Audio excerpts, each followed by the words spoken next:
Gentani, and welcome to another Godfather Minute. I'm Alex Robinson. And I'm Andy Robinson. And together we are the Godfather Minute Brothers. Today we're talking about minute 156 of The Godfather. Alessandro, repita il minuto. Sí, minuto. Numero. 156. 56. You got it. Minuto numero 56. 156. 156. Dude, you just took us back to 56. Oh, dude. Hey, before I forget, last weekend was the 50th anniversary of the first Casey Kasem's Top 40 Countdown. Was it really? It was. Wow. Yeah, I heard a little bit of it on the radio. Oh, nice. So I always appreciate your Casey Kasem. I know that's not how you brought in this episode. But. No, but I'll throw some in there. You want to take us back to minute 56? Coming in at number 156, it's minute 156. We are still at the funeral of Don Corleone the Elder when Tessio approaches Mikey. The Capo regime reveals that he talked to Brazini, and they agree to meet on Tessio's territory. Tom is curious how they will come at his ex-boss. And Tessio did comment, I can arrange security. Yeah. With Tessio, it's all about arrangements. It's all about arrangements. Did what's his first name again? Salvatore. Sally Arrangements Tessio. You know why they call him Sally? Because he makes Sally arrangements. So does he use the exact phrase that he says, I'll arrange for your security? Or does Yeah. I typed it out because I wanted to almost as a disinfect. I'm in pandemic mode here. Dissect his dialogue. There's some really funny things. You want to break it down? Let's break it down. Let's break it down. And Tessio goes up to Mike, and then they go off to the side, and Tessio says, I can arrange security. Or I'm sorry, let me start again. He says Barzini wants to arrange a meeting. Mm-hmm. Barzini? Barzini wants to arrange a meeting? He's asking himself. I thought Mikey was going to say, you talk to Barzini? Well, you talk to Barzini about my future. Well, it's so funny. Mikey completely set up Tessio for that zinger, and Tessio that fish did not take the bait. Tessio says, Barzini wants to arrange a meeting. Mike says, you talk to him? And then bam, Tessio just says, yeah. He totally could have dropped the Mo Green classic. Maybe he didn't want to tip off his real plan, his motive, by recalling Mo Green's line. That might have tipped Mikey off. He's like, you talked to him? He's like, no, I never met him. You talked to him? I conversed with Barzini. He just changes it just enough. Yeah, you got to mix it up. Well, also, he's got to pay Mo Green a royalty if he uses his line. Tessio's smarter than that. He was always the smart one. Not like everyone says. So Tessio says, Barzini wants to arrange a meeting. You talk to him? Yeah. And then Tessio says, I can arrange security on my territory. And I swear he says it like that. Did you hear it? He does say it like that, yeah. And it completely sounded like Alfredo. Like, there's something in it from me. Do you think it was Alex, it was on my territory.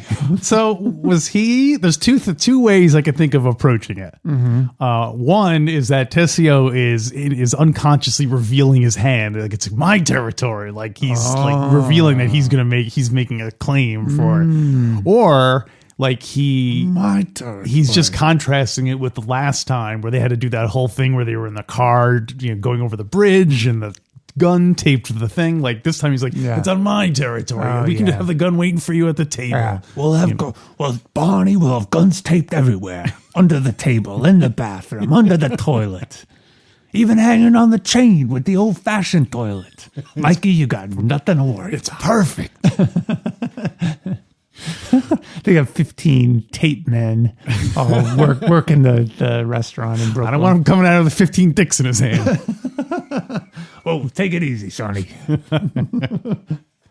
I think when Tessio says, I can arrange security, that's when some producer watching this for the first time said, security, you know what? Tessio and security. Maybe he could play a role as a cop down the road. Yeah, I'm going to work on that. Or maybe that was young Hal Linden in the audience. Young. who went on to pitch Barney Miller. Hal, can you pitch Barney a show? Or instead of Hal, can you get the producers to pick up the show? Or don't forget to pick up the show. So is there any more about Sally's dialogue there you wanted to break down? No, I wanted to point out that he really says it like Fredo. I can arrange security on my territory. There's something in it for me on my territory. So here's a question. How long... okay, so 2 questions. Did Barzini approach Tessio, or did Tessio approach Barzini? And second question is, when did they first make contact? Has this in fact been in the works for a while, and they were like, okay, Barzini, as soon as the Don is dead, that's when we'll make our move. After all, we're not monsters. I was just going to reference that meeting. I think it was decided around the time of that meeting when they were bringing Mikey back. Because if you recall in the deleted scene, when Barzini's speaking to the group of Dons, he says, after all, I'm not making a deal with Tessio on the side. Yeah, I thought that was a weirdly specific joke. Sorry, that was a really long setup. I need my assurances. Tessio will fulfill his duties. I need On his terms. Yeah. Maybe Tessio and Tatalia are the same man. I need assurances that security will be arranged on my terms. I need assurances there will be somewhere for me to hang my hat. So you think it's been? I think there's a little bit in the book about it, but not to answer your questions. I suspect that when it becomes clear that the Don is retiring. So you think after the fish meeting, after the meeting where the Don was feeding the fish is where Fish left the meeting. Yes. Yeah, because he realizes that they are under attack. They're being threatened. They're never going to get the power back that they once had. And so it's the smart move. So who did in that speech, Clemenza was he the one saying Barzini and the other families are chiseling in on our territory? Yeah. So, and there's a little bit. Go ahead. No, and they wanted to form their own families, right? Yeah. Or Tessio wanted to. Clemenza says, brings it up at that meeting. Yeah, that one day you said we'd be able to form our own families. Maybe we brought this up when that minute came up, but it seems to me that if they formed their own families, then they would have just come under Barzini's thumb anyway. So there's a little bit in the book that I'm going to read today. I hate that son of a bitch. That addresses that. But I need to warn you, in the book, it takes place right after the funeral, but I think the film portrayed it in the scene we're talking about now, where the couple of regimes, Mikey, Don Corleone, Carlo Hagen are all talking about updates to their situation. But in the book, it's after the funeral and it leads up to this minute. So I do want to read from there. Should I hit that now? Sure, why not? Okay. I do have a couple cleanup items too. College boy, huh? But let's start with the book. Yeah. Clean it up. Barney? What you got? Page 410, Puzo writes, the death of the Don was a great misfortune for the family. Without him, it seemed that half their strength was gone and almost all their bargaining power against the Barzini-Tatalia alliance. Everyone in the room knew this, and they waited for what Michael would say. In their eyes, he was not yet the new Don. He had not earned the position or the title. If the Godfather had lived, he might have assured his son's succession. Now it was by no means certain. Not interesting? Yeah. I think the movie makes it clear that it's certain, but maybe one of the Copper regimes could take over the family. Puzo's going to write about that in a little bit. Right. Yeah, almost like it would make sense from a certain point of view that you'd want. It's like you brought in someone who doesn't know anything about the business, into the position. Because Sonny at least was being groomed, and so I could see how they'd be like, okay, we respect the fact that Sonny's going to be the new boss, but the fact that Mikey, this college kid, comes in, I could see how they'd be like wary. Yeah. Puzo later writes that well, we'll talk about that when Mikey reveals to Tom that it was the smart move. Puzo also writes in the section about, this is a funny side note. Puzo describes Clemenza. He wrote, Clemenza shook his great shaggy buffalo head. He brought a buffalo head to the funeral? And he also said, Puzo also wrote later, Tessio shook his small ferret-like head. Not funny? Yeah, that is funny. Okay, so now it's just Mikey and Tom Hagen in the study together. Hagen turned to Michael and said, "Have you got out? Huh? Why am I out? Have you got all the political connections wired into you?" Michael shook his head regretfully. "Not all. I needed about 4 months. The Don and I were working on it, but I've got all the judges. We did that first, and some of the more important people in Congress. And the big party boys here in New York were no problem, of course. The Corleone family is a lot stronger than anybody thinks, but I hoped to make it foolproof." He smiled at Hagen. "I guess you've figured everything out by now." And so in this section, Mikey's making it clear that the Corleone family is in better standing than he's made people to believe. I think it's because he wants to find out the loyalty of the people in his family. Sure. And you know what they say? You can't even remember it. It's so complex, right? Have your friends underestimate your strength, and your enemies overestimate your kindness. You just missed it. I think it was have your buffalo-headed friends hang out with your ferret. Overestimate your ferret-like headed friends. Would you rather have a buffalo head or a ferret head? Ferret-like head. I guess buffalo head. Really? Why? I guess because there's no good. I don't know. If someone described as looking ferret-like, they seem untrustworthy. Whereas if someone is described as buffalo-like, then they just seem like, I don't know. It's a tough one. Yeah, that's a tough one. Yeah. Hey, speaking of Tom, so even though Tom is out, did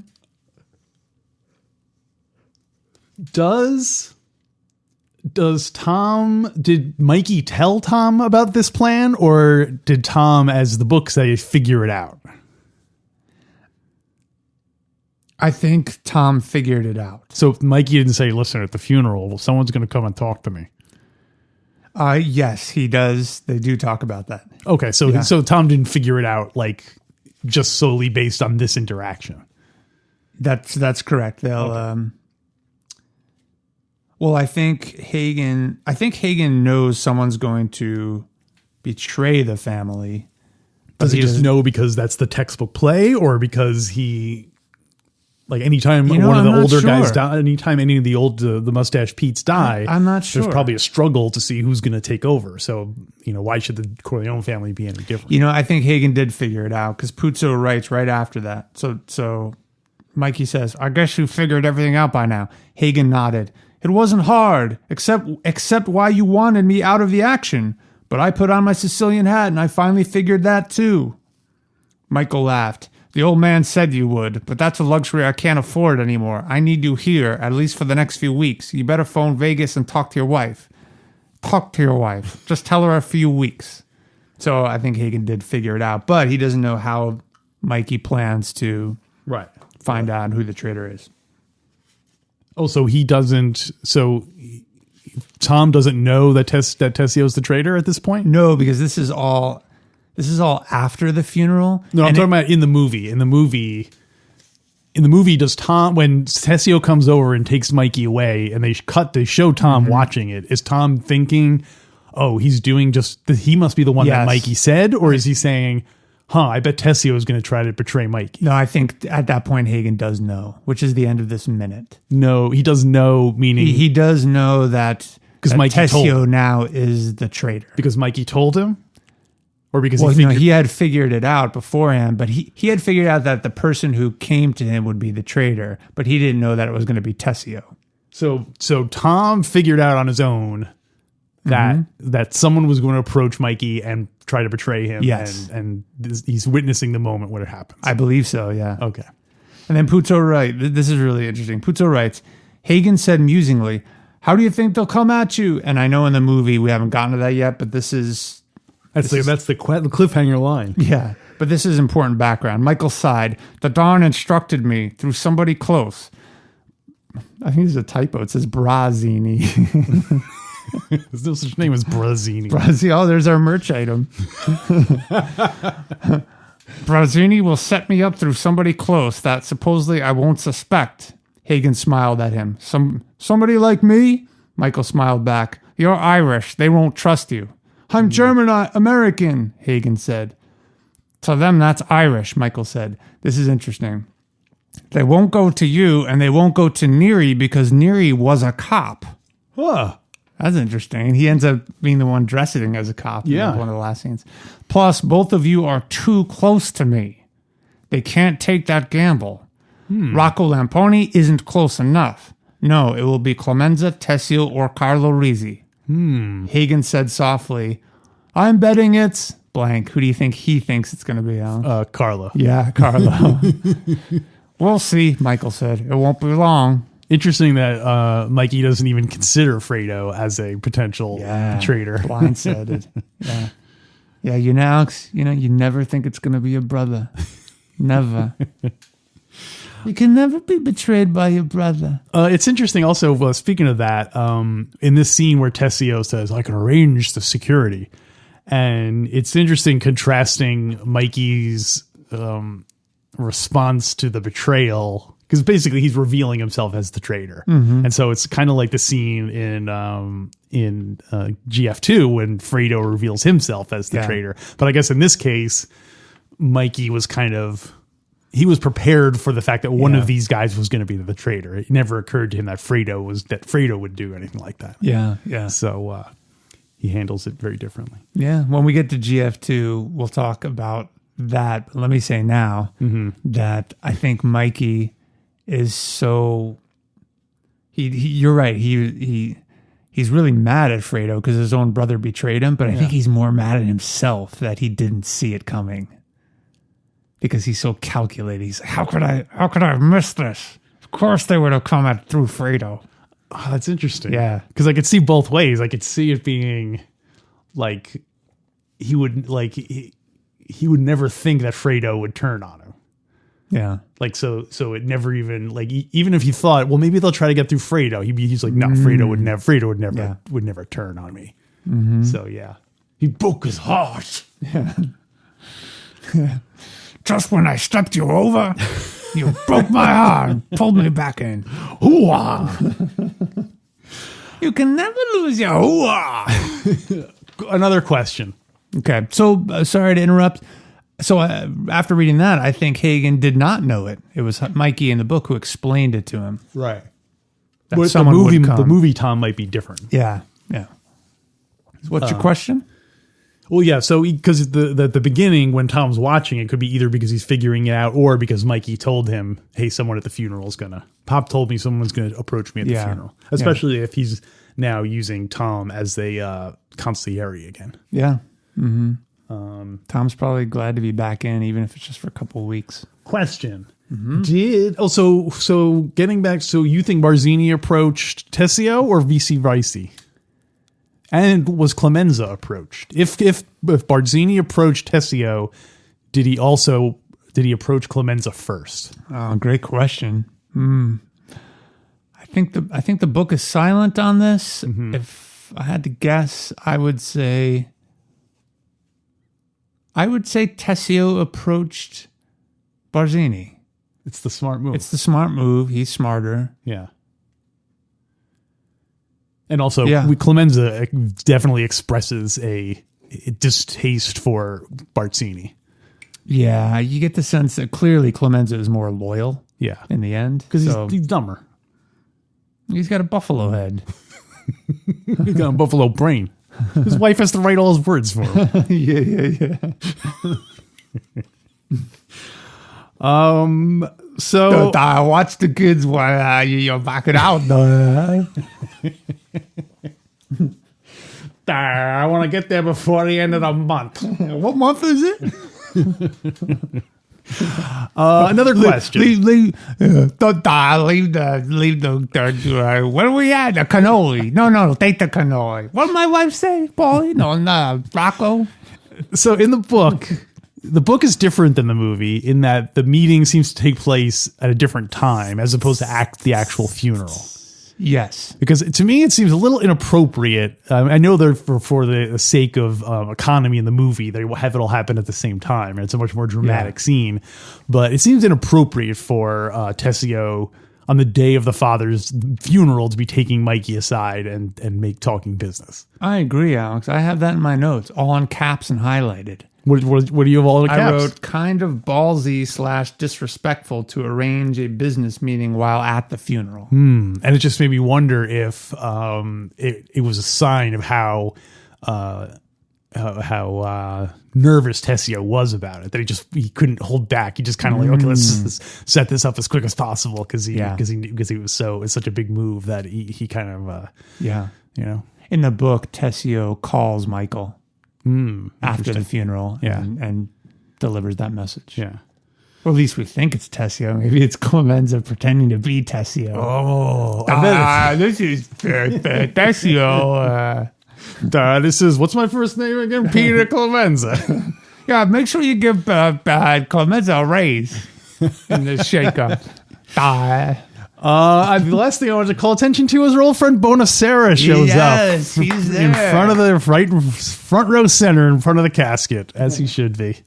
So he's there, Amerigo. Yeah, he's right there, looking solemn, fulfilling his role perfectly. I can't tell if it's just because this is the only time we see him in broad daylight. The other two times we saw him were in dark rooms, or whether but he looks older to me, and I don't know if they gave because it's supposed to be obviously like 10 years later from when we saw him at the wedding.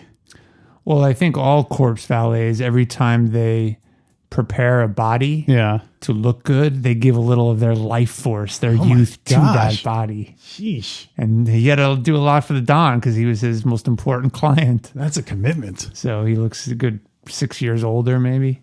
Yeah. You think after a certain amount of time, you'd be like put in suspended animation. Suspended animation. Bonacera is really only 22 years old.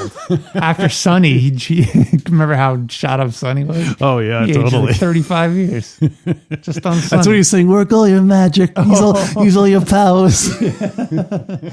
Do you mean all my, quote, the powers? All my powers? No corpse valet has ever used all his powers on one client. that would not be justice. That would be me. That would be trading my life for his. That is not justice. Be my corpse valet, Godfather. That's awesome. So Bonacera. That's about all I have for this minute. I got a couple cleanup items, Alex. You want to bring us into the cleanup? Sure. Connie, clean it up. Do you have a clean it up theme? No, not yet. No, I talked about writing one, but yeah, maybe I'll work on one. Maybe I'll work on it for GF2. Yeah, because we'll have a lot of cleanup in GF2. Oh, totally. Yeah, please, a mess. So those children left their toys all over the floor. I think it was last minute we asked, "Is that Mrs. Clemenza with Fat Peter Clemenza, and it is not. It is not. Who is it? Not. I don't know who it is, but she is way young. Oh, so you looked at to see it. I just watched the video, and it's definitely not her. I compared the two video clips. Is it not her? Could be his daughter. Is it She's young. She's probably like a teenager. Yeah. Or early 20s. So it might just be another relative. Could be Bonacera's daughter. No. She's in a wheelchair now.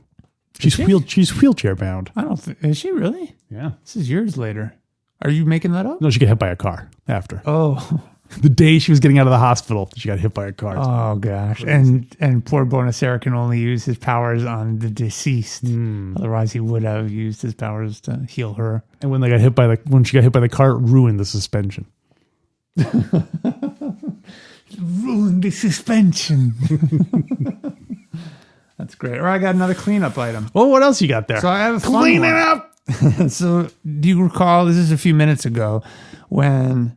Dude, I can't even recall a few minutes ago. You're going to ask me to bring up something from way back then? A few weeks ago, podcast minutes ago, we were asking about the relationship between grandparents and grandchildren in Italian culture. It's a sacred relationship. Yeah, it's almost religious.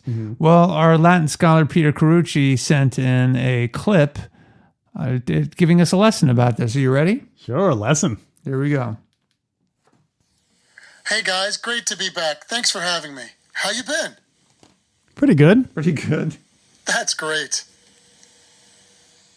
Thanks, Pete. I've been doing okay, thanks. Well, getting right down to the nitty-gritty of it. Grandparents, for your typical Italian home, are the heart and soul of the family. Growing up, I was quite blessed and fortunate to have a great relationship with my grandparents. In fact, if you were to have asked me who my best friends were growing up, I likely would have thought of them first. Grandparents, I nonni in Italian, have a very special place in our hearts. In fact, the word nonno, N-O-N-N-O, which means grandpa, is a word in use for approximately 16 to 18 centuries. It's late Latin, and most probably emanates from Southern Italians because we think it came from ancient Greek, nonnos, which means venerable one, and thus very likely has been a word in use in the south of Italy for closer to 3,000 to 3,200 years. Wow, that's one heck of a tradition. Still in use in some areas of Italy is the earlier Latin avo, A-V-O, but in Sicily, by and large, the term is nonno. In fact, it's most probably nonno, N-U-N-N-O. This is quite personal for me because I used to call my grandfather nonno, and then ultimately I called him Baba Nonno, which is from Puglia, which is basically the equivalent of granddaddy, which is what my kids now call my father-in-law. Well, guys, thanks for having me. We'll catch up soon. All right. Well, thanks, Pete Carucci, our Latin scholar from New York. We appreciate it. Alex, what do you think? I thought that was pretty interesting. Yeah. It's great to hear about the origin of these words. Yeah, it's funny how, the words that little children use tend to be, like I think the reason why so many, isn't there something like most cultures have like the term like mama or some M like word like that because it's like the easiest thing to say. You know what I mean? Yeah. Like you're just pursing your lips together, moving them apart. So, and then like da and then no, like each one gets progressively a little more complicated to say. So like by the time you're identifying your grandparents, you have to use it, anyway. Yeah, it's very interesting. The further away someone is within your family tree, the more complex it is to say it. In terms of those like affectionate nicknames. The phonetics, yeah. Mama, papa. Yeah. Well, I'm going to start calling you Baba Nono, Granddaddy. Granddaddy. Baba Nono. Baba Nono. Well, I think we need to rate this minute, Alex. What do you think? Ooh, all right. Ready for it? Yes, I'm ready. It's a good exchange between Tessio and Michael. Mm-hmm. Michael plays it very cool in this minute. Yes. We see Brazini. Brazini. It's his brother. B-R-A, Brazini. Do you think it was a typo or was the character saying it wrong in that instance? Okay, I'm ready. I got my rating. Oh boy, I love this whole movie. I love every minute. Mm-hmm. Yeah, I got mine. Well, assume 1 star means you love it, and 5 stars means you really, really, really, really love it. Oh, okay. That's a good way to put it. Yeah. Okay, I'm ready. Okay. I got Ready? mine. Yeah. 1, 2, 3. Yeah. Solid 3 minuto. Yeah, thanks to Tessio. We see Tessio again. Always welcome to see him. Mm-hmm. Michael takes the bait. Michael takes fish's bait. Makes the fish think he took the fish's bait. Yeah, does he take the bait or does he leave out bigger bait? You know what I mean? 'Cause he's kind of the bait. Yeah. I don't know. I'm not sure which of them which of them is going to be left on the hook, Alex. So do you think they go from this point to like, do they research it at all after this? Oh, you mean try to confirm if he really is the traitor? Yeah, because that's pretty flimsy evidence to just be, hey, I talked to Brazini and he wants to, and he did him like that could be he could legitimately be setting up this meeting. It's not like an ironclad thing, you know. Well, and Don was like he was drunk and he was like old and like he was totally making that, you know, he can't. And plus he's slipping. He's spilling it. He's semi-retired for a reason. He's spilling it. I'm spilling it. I'm semi-retired and I'm spilling it. Life is beautiful. Fredo! So yeah, did they after this? Did he have Al Neary or somebody check it out? Maybe. Well, it's funny when they do in a few minutes when they stop fish and they let him know that they know. Mm-hmm. He gives it up. Oh yeah, okay, totally. Would it have been a smarter move for him to keep denying it? You got to keep denying it. No, really? Yeah, because look at Carlo tried to deny it. And he's a punk. Yeah, but it was only until Carlo admitted it that they garroted him in the car. But they were going to do that anyway. Carlo absolutely should not have admitted it. I think, well, because Tessio knows Mikey's too smart to keep denying it. And he would just take that as an insult if he was just like, no, Mikey, I'm innocent, I tell you. So you think that Fish thought he had a better chance of surviving by admitting for old time's he was sake. A traitor and had Mikey set up to get killed? For old time's sake. He knows it wasn't personal. Yeah. Is that why Fish goes on to say that? Yeah. Tell him it wasn't personal because he really hopes that he'll allow him to live? Or does he say that just because it's kind of a nice thing to say? It's like, because he does say, I always liked him. Yeah. I think it's, I don't think he is, I think he kind of knows that he's stuck. So I think he's just kind of like being as much of a gentleman as he can and just being like, you know, all right, you busted me. Tell Mikey and then he, you know, makes the thing of, for old time's sake, can you get me off the hook? Like, so yeah, I think that's I think he was trying to go down with dignity sort of. Yeah. At that point. He knew he was busted. Yeah. Once Cheech turns his back on you. Oh, sorry, Sal. Then you're like, oh no. Right. Cheech's he's the new Tessio. When you got Cheech taking your sidearm from you, you know you're past the point of reconciliation with the Don. When there's a buffer between you and your sidearm, and that buffer is Cheech, you turn in trouble. Do you think in GF2 when Cheech testifies, it's in his deal with the feds that he has to give evidence about what he knows about Fish and that interaction? Does he have to say, yeah, I went up, I pulled the gun and pulled the gun off a Fish and we were sending him to Brooklyn? I bet they probably asked him like, oh, did you have anything to do with the disappearance of one Salvatore Ignacio, you know, Tessio, better known as Sally Tess? You're like, yeah, you know, then if he even remembers. Yeah. Yes, Senator, a whole lot of disappearances. He had his own family, Senator. So we've flown in Cheech's brother from Sicily to testify today. He's come on in. Oh, no, that'd be Hagen. We've flown in Cheech's. Everyone who testifies, they fly in their brothers. You can never lose your family. Yeah. Senator, even my brother was flown in, and he speaks English. He doesn't know why he's here. He was flown in from New Jersey. He just fled to confuse the Senate panel. They'd fly all these people in. We had a boarding pass. Yeah.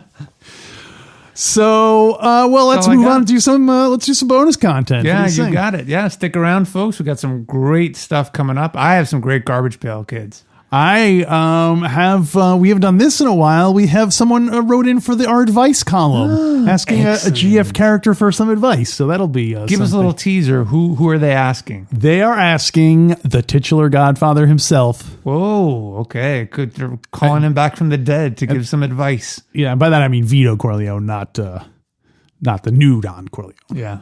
Don 2.0. Yeah. So yeah, we're gonna do that, and we'll be back next week with minute 157. And until then, Next time, I can arrange security on my territory.